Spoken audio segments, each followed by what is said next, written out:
muita gente, mas você vai falar no leito de morte, né? Que tema estranho. Não é um tema muito agradável de se falar, porque se refere para muita gente a um momento difícil, a um momento duro, a um momento de despedidas, não a despedidas no plural, porque aqueles que estão se despedem de quem parte se despede de quem está ficando. E é um negócio assim interessante, porque a despedida ela é complicadíssima para quem vai. Imaginemos, porque a gente está ali no leito de morte, despedindo de um, mas aquele um está indo e se despedindo de dezenas, talvez centenas, talvez milhares de pessoas. Né? Quando eu falo milhares, é bom a gente lembrar, né? É só olhar nos seus contatos no WhatsApp. Quantos contatos você tem? Tudo bem que nem todos ali têm assim uma proximidade, uma afinidade, mas de certa forma são pessoas que em um momento ou outro já se falaram com a gente, com mais ou menos afeto. Aquele que vai se despede de uma quantidade muito grande. Então, a gente compreender o que vai passar na nossa mente quando estivermos num leito de morte é importante. O Espiritismo não tem que tratar nenhum tema como tabu, sobretudo a questão da própria desencarnação. Algo extremamente natural, né? Tudo que está aqui na Terra, que faz parte dos seres orgânicos, como Allan Kardec coloca no Livro dos Espíritos, em algum momento vai ter que deixar este orbe. Acontece com as plantas, acontece com os animais e acontecerá com a gente.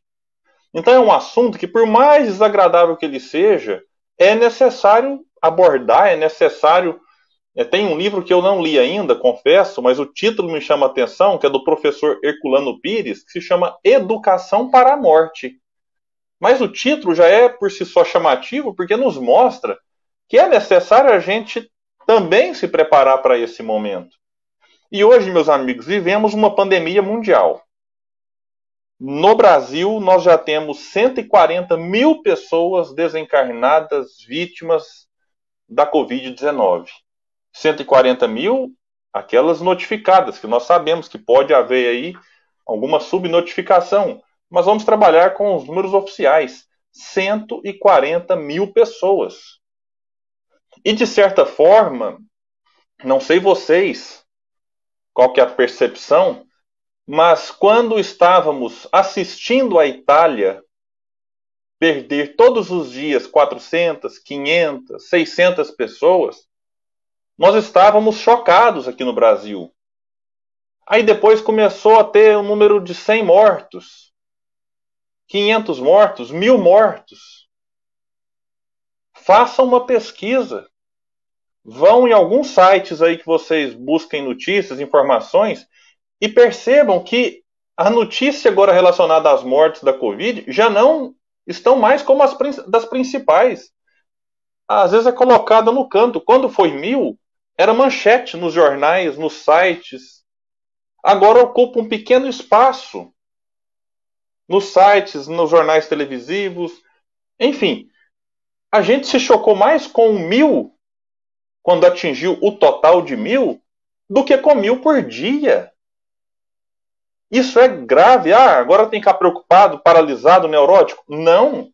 Mas o que acontece é que muitos de nós naturalizamos a morte, não no sentido de encará-la de uma maneira natural, mas nós estamos encarando a morte dos outros com uma certa indiferença, com um certo desprezo. E me incomoda, por exemplo, quando se vai discutir algumas coisas, a pessoa fala assim, não, mas é porque a pessoa já estava idosa. Como se o idoso não merecesse respeito, não merecesse tratamento digno, não merecesse a nossa compaixão, a nossa empatia, a nossa solidariedade. Justo os idosos que tanto contribuíram para edificar a sociedade. Justo os idosos que mereceriam ainda mais cuidados. Que quando Moisés traz dentro das leis divinas, honrai vosso pai e vossa mãe, não é só no sentido do pai e da mãe biológica, é no sentido de honrar os antepassados. honrar os que vieram antes. Porque estes que vieram antes são importantes, são fundamentais. Há aqueles que vieram antes e que não fizeram vamos dizer assim, um papel tão relevante, aqueles que vieram antes que até atrapalharam o progresso da humanidade, mas de certa forma é importante que a gente honre todos esses que vieram e que agora na velhice precisariam de um pouco mais de empatia.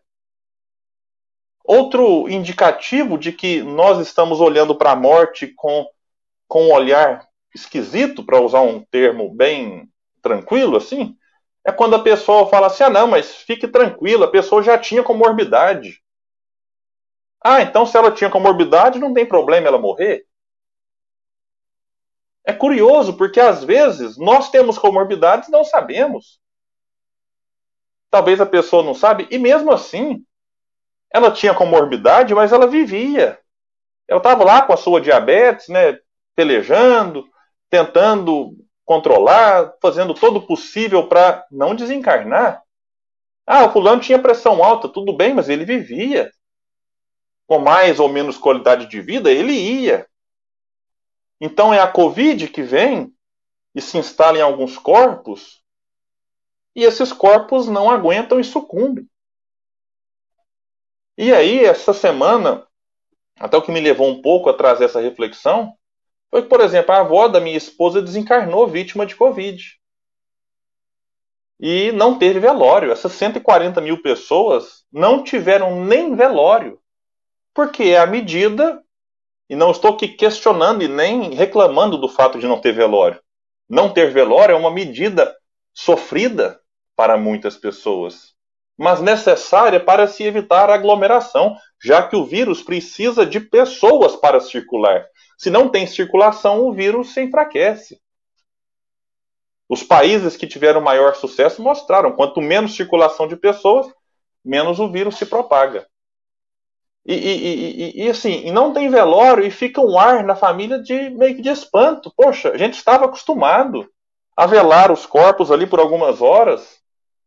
Um momento, um ritual importante para muita gente que se despedia daquele corpo que lhe serviu como mãe, como pai, como irmão, como avô, como avó, como filho, porque jovens também desencarnam neste momento. Então é um momento da gente pensar na morte. É um momento da gente refletir na morte. E independente da pandemia ou não, o leito de morte, ele se fará presente em nossas vidas, nas vidas daqueles que amamos, por muito tempo. E a grande pergunta é: o que virá depois? O que virá depois daquilo que nós consideramos o fim?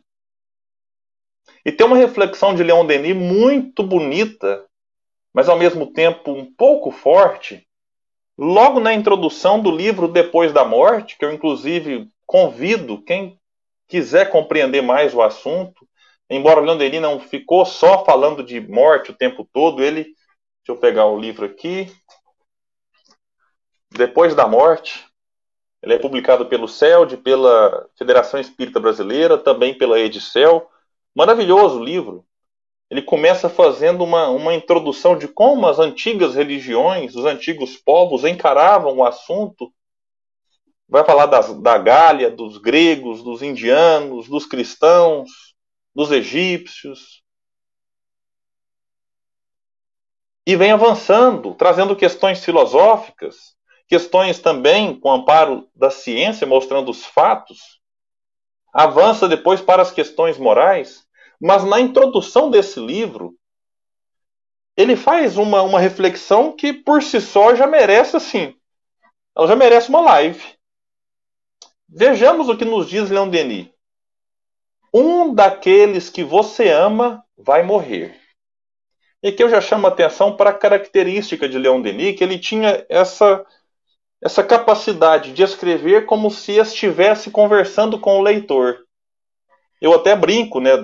Até trazendo o assunto pão de queijo, que o Vanderlei já colocou aqui no começo, é como se a gente estivesse sentado numa mesa ao lado de Leon Denis, tomando um cafezinho, comendo um pão de queijo e ouvindo ele falar.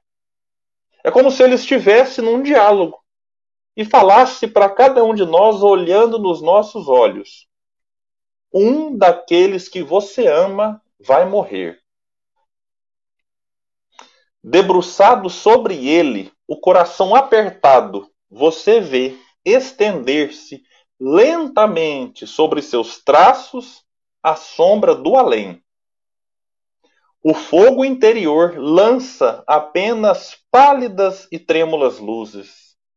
E eis que se enfraquece ainda mais. Depois se apaga. E agora, tudo que nesse ser atestava a vida, esse olho que brilhava, essa boca que emitia sons, esses membros que se agitavam, tudo está velado, silencioso, inerte. Sobre esse leito fúnebre há somente um cadáver. Que homem não se perguntou sobre a explicação desse mistério? E durante o velório, nesse colóquio, nesse encontro solene com a morte, pôde não pensar no que o aguarda a si próprio. Este problema nos interessa a todos, pois todos nos submeteremos à lei. Importa-nos saber se a essa hora tudo está terminado, se a morte é apenas um melancólico repouso no aniquilamento, ou, ao contrário, a entrada numa outra esfera de sensações. E ele finaliza esse parágrafo, esse ponto. E ele vem colocar aqui essas questões importantes. Porque, para muitos, a vida vai se escorrendo aos poucos, no leito de morte, em que o fluido vai ali acabando, vai diminuindo, o indivíduo vai, como nós falamos, apagando. Mas para outros, a morte vem de maneira repentina, nós não sabemos como será a nossa. Independente de como ela veio, é importante a gente observar tudo que naquele ser atestava vida, e ele coloca questões bonitas. Aquele olho que brilhava, aquela boca que emitia sons, os membros que se agitavam, de repente, tudo paralisado. Tudo silenciado. E a gente estranha, não sei se vocês já pararam para pensar nisso. Quando a gente vai num velório, repito, impossibilitado nesse momento de pandemia, a gente se questiona e fala, puxa, até agora mesmo, estava conversando, estava brincando, me ligou, trocou uma ideia, falou alguma coisa que marcou minha vida. De repente acabou. E no velório a gente começa a se perguntar em relação a muitas coisas.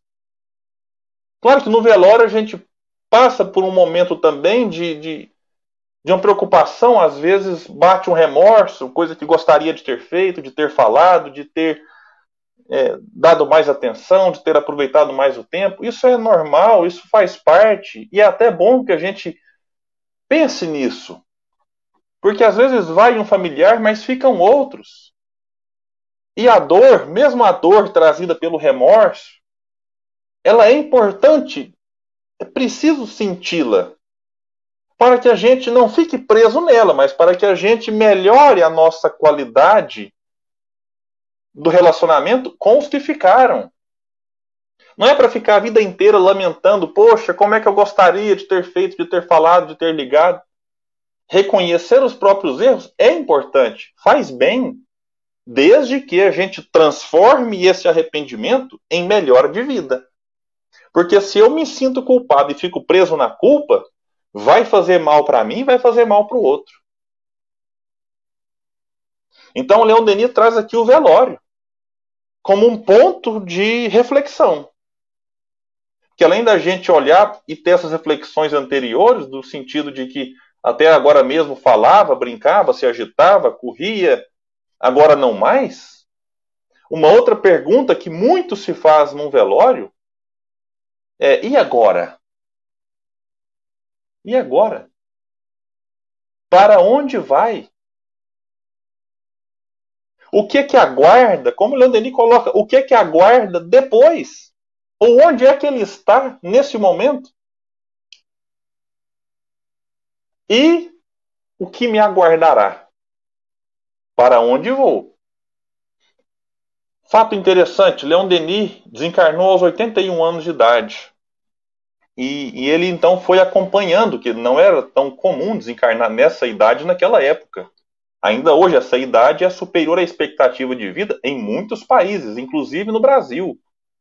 Então, naquela época, há 93 anos, a expectativa de vida era muito menor. Então, como Leon Denis desencarnou aos 81 anos, ele teve que lidar com a desencarnação de muitos amigos, do seu pai, da sua mãe, de médiuns queridos que compartilhavam ali as reuniões mediúnicas, de amigos muito próximos. Leon Denis passou por duas guerras complicadas. Ele vivenciou a Guerra Franco-Prussiana em 1870 e depois, no início do século XX, 1914 até 1919, a Primeira Guerra Mundial, tendo vários de seus amigos desencarnados nessas duas guerras. Então, Leon Denis lidou de frente com a desencarnação de vários daqueles que amavam. E aí ele traz a reflexão, porque nesses momentos a gente se pergunta, opa, né, à medida que eu vou envelhecendo, como um dia, conversando com uma pessoa já mais velha, ela me dizia, William, na minha família eram 10 irmãos, só sobrou eu. É como se no timer, né, um recurso que nós usamos hoje no telefone, determinamos um tempo para desligar a panela, o fogo da panela, para olhar um bolo que está assando, um pão de queijo. Daqui a pouco o sirene do timer apita. É hora de desligar algo, ou o despertador, é hora de acordar. É como se ao perceber que dos seus 9 irmãos, todos já desencarnaram, sobrando apenas ela, daqueles 10, ela pensasse consigo mesma, não tem mais ninguém para ir. É indício, é sinal de que a minha hora está chegando. E é complicado. E aí, o que virá depois? Muitos imaginam que depois da morte é o nada. É o aniquilamento. A morte representa o aniquilamento total do ser. Muitos acreditam nisso. E não faz muito sentido, porque o próprio Leon Denis vai dizer ao longo de todo o livro Depois da Morte, nós respeitamos quem pensa assim, que são os materialistas.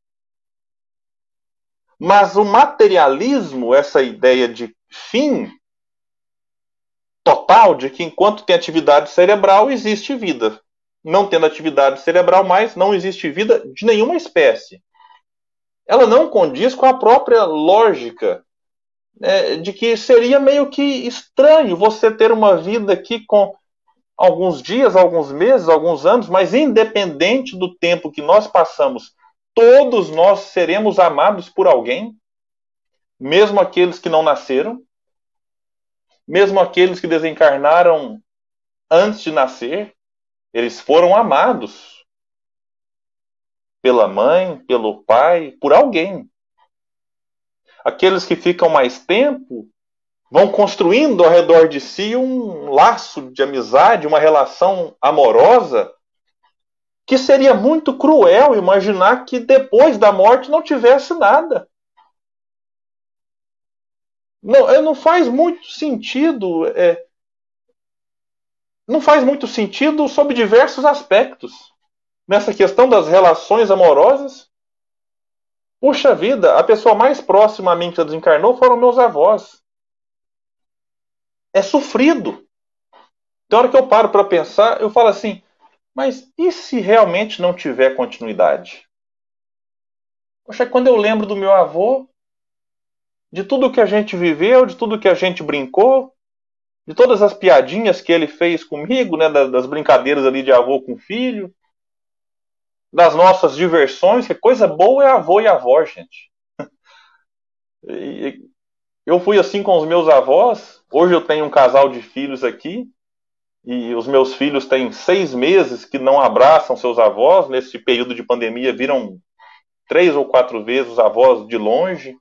E essa semana mesmo meu filho brincou, falou, olha, quando passar isso aí, nós vamos ficar um mês direto na casa do vovô e da vovó, enfim. É isso, e tem que visitar, e querem visitar mais pessoas, mais amigos, tios, primos. Aí de repente morre e acaba.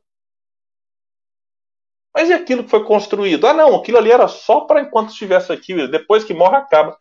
Olha, pessoalmente, eu respeito quem pensa assim. Mas pessoalmente, esse pensamento me faz mal.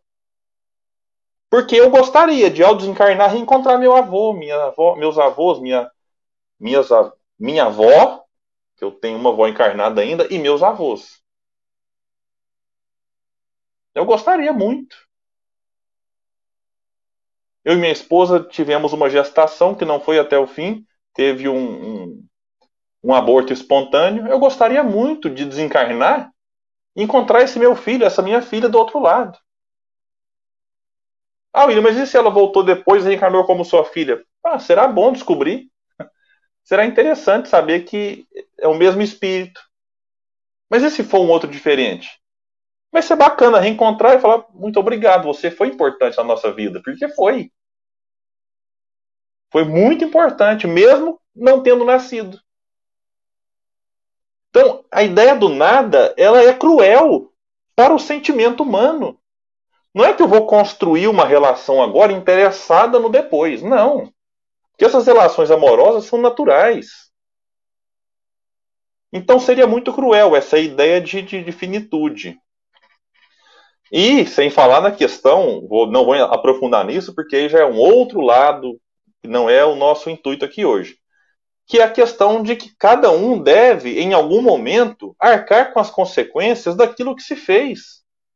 Aí é Sócrates que vai dizer que se a morte fosse mesmo o fim de tudo, seria isso um ótimo negócio para os perversos. Pois ao morrer teriam canceladas todas as maldades, não apenas do seu corpo, mas também de sua alma. Aí a pessoa pensa assim, poxa, vale a pena ser mal, vale a pena ser cruel, vale a pena ser perverso, oprimir. Porque a hora que morre, pronto, está tudo igualado, quem foi bom, quem foi ruim. Tudo bem que existe a necessidade da gente deixar o mundo melhor. Então eu já vi ateus justificando, não, eu faço bem porque eu quero que o mundo seja melhor. Olha, isso é um pensamento muito bonito. Que infelizmente nem muitos cristãos pensam assim. A gente observa muitos cristãos pensando apenas em si, nos próprios interesses. Não estão nem um pouco preocupados com a sociedade, com o coletivo, com o legado, e eu vejo ateus preocupando-se com isso. Então a ideia deles é, opa, eu vou fazer a minha parte em prol do mundo. Mas o materialismo levado às últimas consequências poderia levar o indivíduo a não fazer a sua parte, a viver apenas egoisticamente, atendendo aos próprios interesses, cuidando apenas dos próprios problemas. E se os problemas não podem ser resolvidos, o indivíduo que não acredita no nada pode, inclusive, querer se matar.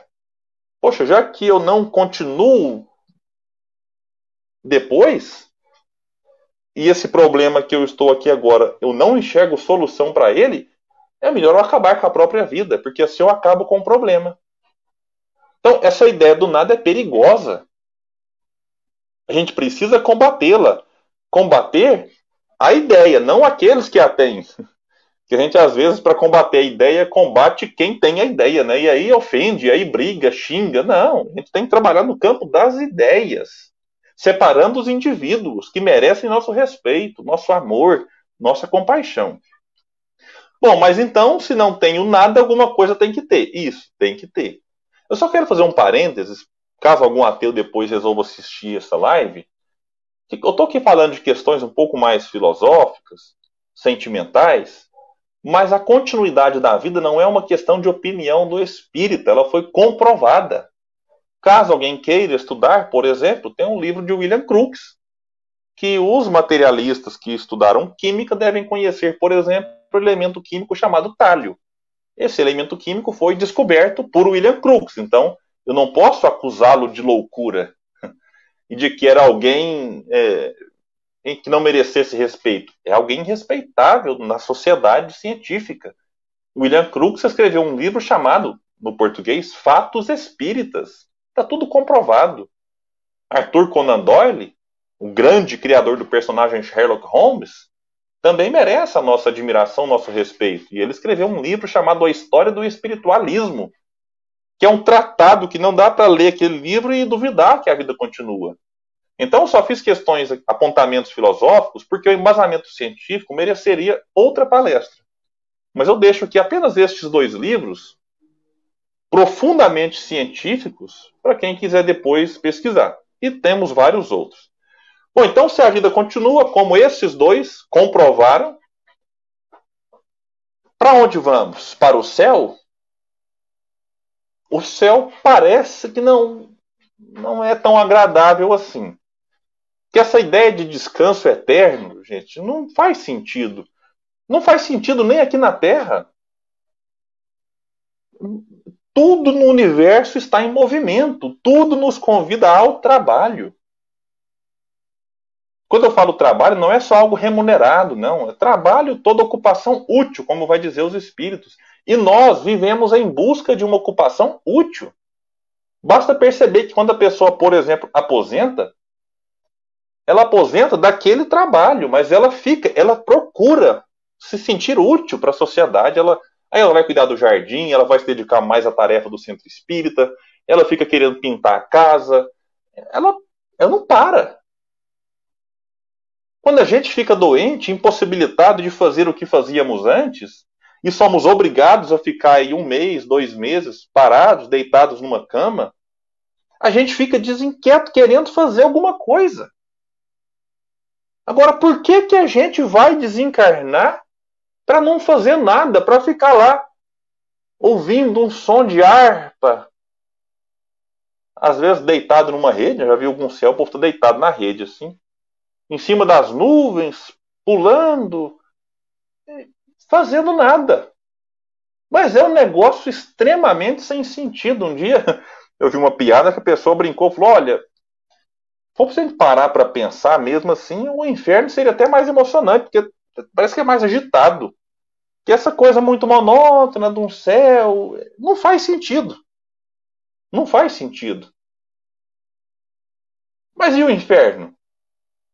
Não, o inferno poderia ser, né, de uma certa forma, nessa ideia que eu ouvi dessa brincadeira lá, mais agitado, mas também não seria agradável, porque muita gente diz que no inferno a gente fica queimando sem se consumir. A gente vai ficar lá no inferno queimando, olha, queimando, mas não se consome, ou seja, não acaba. Aí vamos imaginar uma data então. Estamos aqui em 2020, vamos acelerar 1000 anos no nosso calendário. 3020, está lá no inferno. Quem entrou vai continuar queimando. Nós vamos 1 milhão de anos. No ano 1 milhão, 2020, o que é que vai estar? Queimando no inferno. Daqui 200 trilhões de anos, queimando no inferno. Aí eu pergunto, faz sentido? Não faz. Não faz. William, mas a pessoa matou alguém aqui. Tudo bem. Mas aí justifica ela ficar lá 999 trilhões, que é o número agora que eu consigo falar aqui, de anos, queimando sem se consumir? É cruel. A gente coloca o dedo na panela ali, já dói. A gente queima alguma parte do corpo, já dói. Imagina ficar eternamente. Aí eu pergunto, quem criou o inferno? Porque o inferno é defendido não pelos ateus. Curiosamente, o inferno é defendido pelos cristãos, ou por parte dos cristãos. E eu pergunto, quem criou o inferno? O inferno foi criação de Deus? Opa, Deus criou um lugar desse? Aquele Deus que João fala que é amor? Aquele Deus que Jesus chama de Pai? Aquele Deus que simbolicamente é o pai da parábola do filho pródigo, que recebe o filho com festa. O filho que errou, o filho que se afastou, que cometeu inúmeros impropérios. Aí Deus criou o inferno? Opa, tá meio estranho. Aí alguém pode dizer, não, não foi Deus que criou. Foi o demônio. Satanás, Lúcifer, não sei. Aí o nome a gente pode definir depois. Aí eu pergunto, Deus autorizou criar o inferno? Porque a gente fala que tudo que acontece é porque Deus aprova. Deus aprovou a criação do inferno? Porque se ele aprovou, aí volta na mesma questão anterior. É muita crueldade de Deus. Não, Deus não aprovou. Mas o demônio é tão custoso que foi lá e fez a si mesmo. Fez sem Deus aprovar. Ah, então quer dizer que demônio é mais poderoso que Deus. E Deus deixa de ser o todo-poderoso do universo. Não, realmente não pode. Ah, já sei, porque o demônio fez sem que Deus soubesse. O demônio é tão custoso que ele foi lá e fez escondido. Quando Deus percebeu, o inferno estava feito. Eu falo, então quer dizer que agora Deus não é mais onisciente, ou seja, ele não sabe de tudo o que acontece. Então não faz sentido. Eu fico pensando como é que um religioso defende o inferno. Respeito, mas não concordo.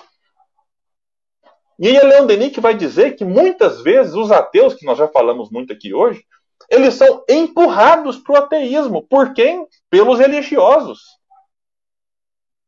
Então eu lembro, tem uma frase do Papa João Paulo II que dizia que céu e inferno são estados de consciência. A gente pode viver o inferno ou o céu aqui encarnado. A gente até brinca, nossa, fulano está no inferno astral. Tá, porque está dentro. Como Jesus disse, o reino dos céus está dentro de vós. E o reino do inferno também, dentro de nós. Não está fora. E só para fechar essa questão do inferno, para a gente não ter muita dúvida, Jesus chamou Deus de Pai. E eu pergunto, qual pai terreno deixa o filho eternamente num castigo? Já pensou? O filho fez arte, fez bagunça, contrariou as suas leis. O pai e a mãe estabeleceram leis que os filhos descumpriram e agora serão punidos. Aí eu pergunto, qual pai vai deixar o filho eternamente numa punição? Por exemplo, cantinho do pensamento. Aí o pai chega e fala assim, vai ficar no cantinho do pensamento. Aí o filho até concorda, fala, tudo bem. Aí o filho senta, tá lá quietinho. Quanto tempo que eu vou ficar aqui, pai?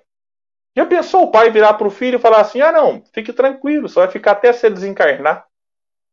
Porque, do ponto de vista material, a desencarnação seria o fim da eternidade. Ele ficaria eternamente, enquanto encarnado, no cantinho do pensamento. Aí eu pergunto, o pai faz isso com o filho? Não, pelo menos eu não tenho coragem. O pai estabelece um prazo, meia hora. E quase sempre esse prazo é atenuado, diminuído. O pai coloca meia hora, daqui a pouco o coração aperta, dá uma dó, a gente fica com piedade e coloca em prática a misericórdia do pai terreno. E a gente fala, pode sair. Deu 20 minutinhos só, mas papai te ama tanto, pode sair com 20. E Deus, o nosso pai, não seria misericordioso com os seus filhos?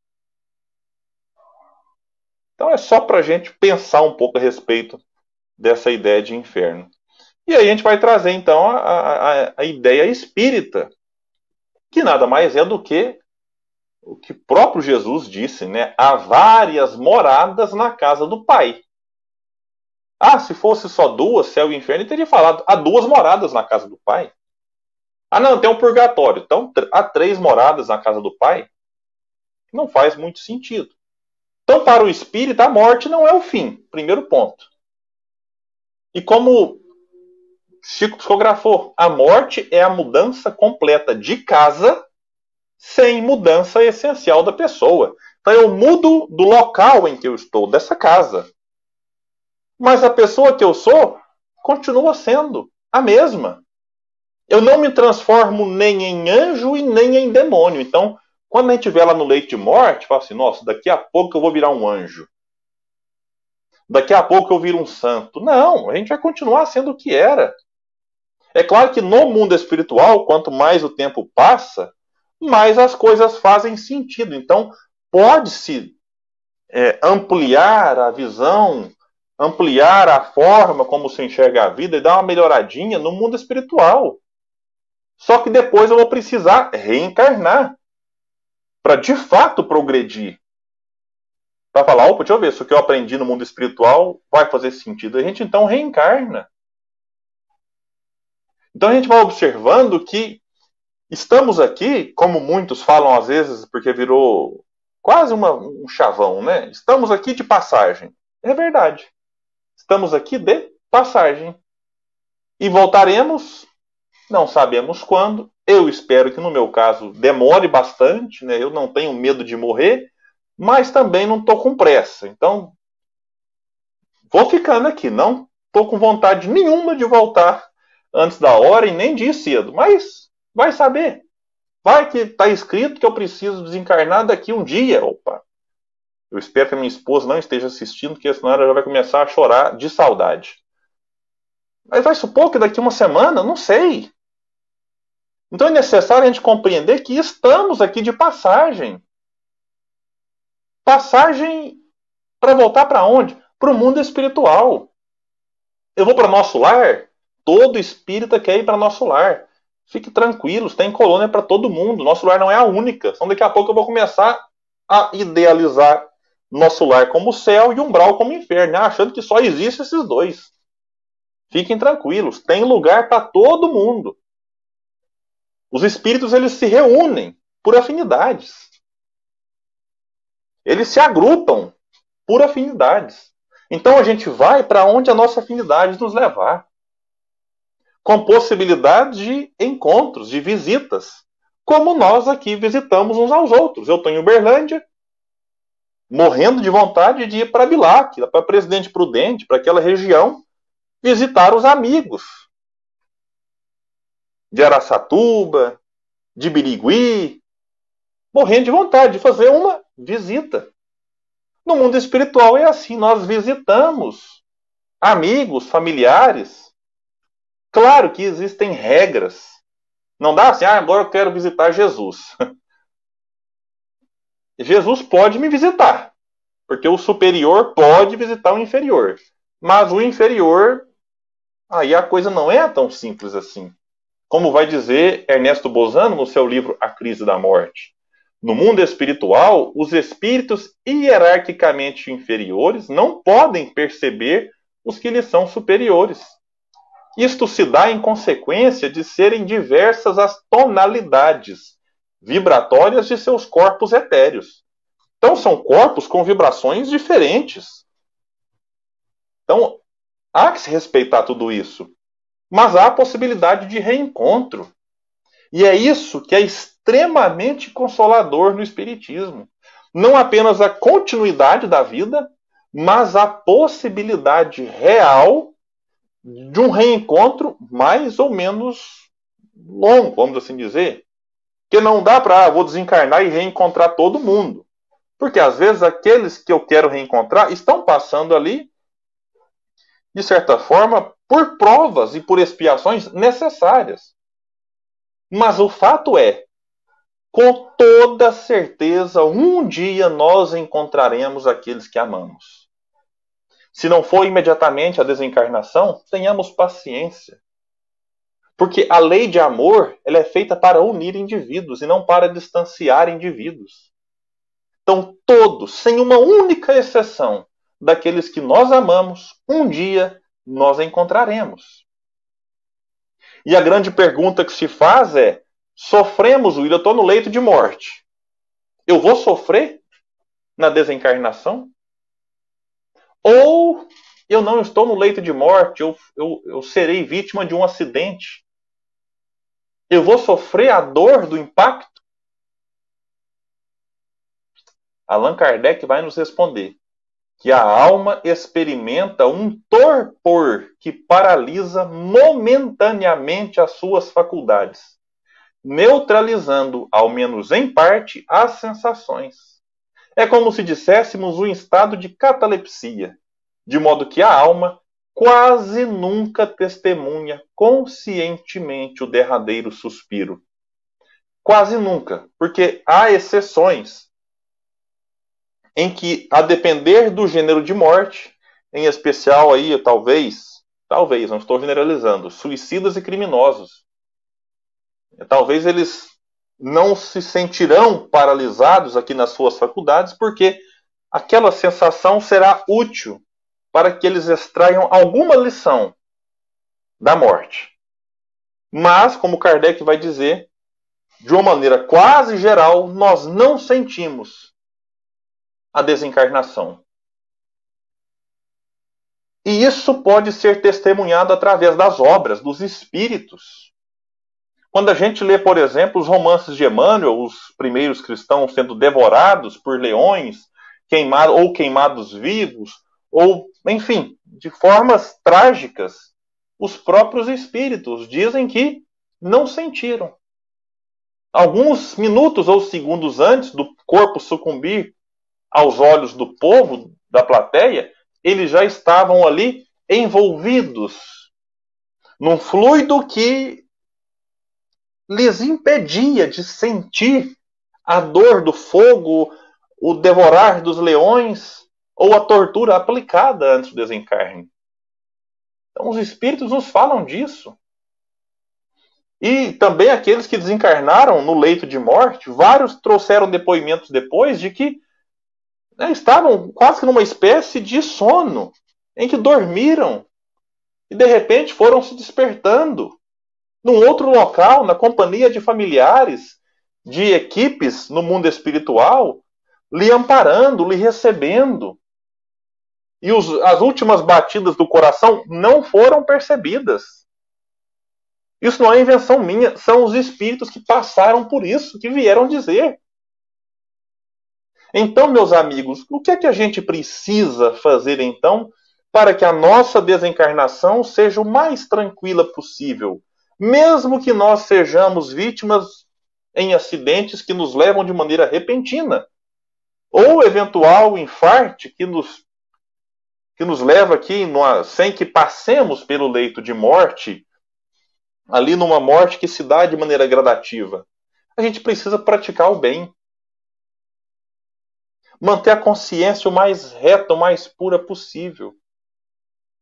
Foram os espíritos que disseram isso para Allan Kardec na questão 65, que o conhecimento do espiritismo ajuda muito, mas é a prática do bem e a consciência pura que exercem maior influência.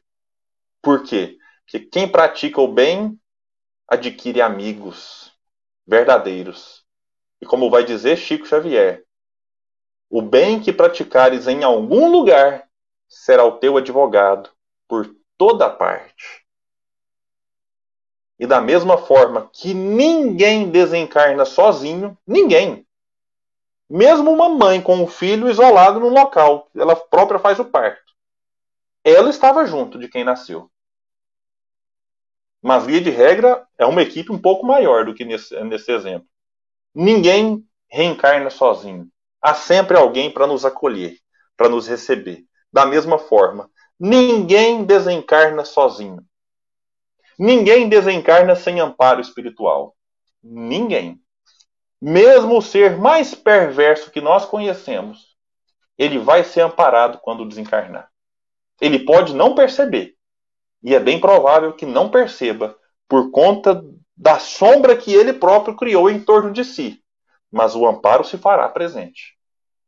Alguém ama, mesmo o ser mais cruel que nós podemos imaginar. Alguém ama este ser. E este alguém que ama estará lá, esperando, recebendo e auxiliando. Todos nós seremos amparados. Todos nós seremos recebidos. Ninguém passa para o outro lado abandonado. Então, se em algum momento nós estivermos no leito de morte, tenhamos a certeza de que do outro lado alguém nos espera. Mas o que a gente precisa é saber esperar a hora certa, a morte natural, e não provocá-la, porque se eu provoco a morte, como eu acabei de dizer, eu criarei em torno de mim uma sombra muito densa que vai me impedir de ver estes seres que me amam. Então, meus amigos, tenhamos calma, tenhamos equilíbrio, serenidade, paciência para atravessar todos os momentos difíceis, sabendo que talvez, quando o desespero bate e vem aquela vontade de desistir de tudo, talvez daqui 1, 2 dias a solução virá. E se a gente decide desistir, aqueles 1, 2, 3 dias que a gente precisava esperar serão muito duros para nós do outro lado. Então tenhamos certeza de que vale a pena resistir. Como vai dizer Leon Denis, aliás, Jerônimo de Praga para Leon Denis, quando ele vivia um momento muito difícil. Coragem, a recompensa será mais bela. A recompensa é sempre mais bela para aquele que resiste, aquele que suporta, aquele que supera aquilo que for de ser superado. E aquilo que não for de ser superado, meus irmãos, só nos resta resignação e aceitação. Para finalizar, é importante a gente trazer um exemplo que Leon Denis vai nos trazer também no Depois da Morte, comparando a nós mesmos com as lagartas ou mandruvás, que a gente olha para uma lagarta e diz: é lenta demais, coitada. Ela rasteja neste mundo. E a gente fica até com dó, né? Poxa, eu, por exemplo, acho horrível lagarta. Eu tenho medo, tenho pavor de mandruvá. Quando eu vejo um, eu passo longe. Eu tenho medo até do mandruvá pular em mim, pra vocês terem noção. Apesar disso ser fisicamente impossível. Só que a gente olha para o mandruvá e pensa: poxa, é lento, é devagar, é pequeno, é feio. E aí, de repente, o mandruvá para no seu leito de morte e se fecha todo no casulo. E a gente, às vezes, olha aquela cena e pensa: o mandruvá acabou. É o fim da lagarta. Ela morreu. Só que, detalhe, passa um tempo, aquela lagarta aparentemente morta no tempo certo. Porque se eu quiser ir lá e ajudar, eu vou atrapalhar. No tempo certo, ela rompe o casulo. Ela rompe a crisálida, se tornando uma bela borboleta. E sai por aí voando, indo para lugares que ela não conseguia ir antes, enquanto era uma pobre lagarta. Assim seremos nós, meus amigos. Somos meras lagartas, meros mandruvás, rastejando por este planeta de provas e expiações. Planeta duro, difícil. Mas mais cedo ou mais tarde, se soubermos esperar, nós fecharemos-nos no nosso casulo, na nossa crisálida. E muitos podem ir no nosso velório e dizer: é o fim, acabou.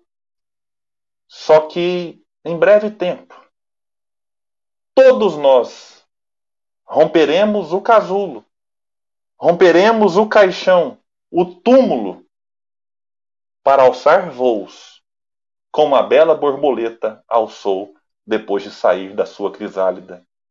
Este é o nosso destino, voar.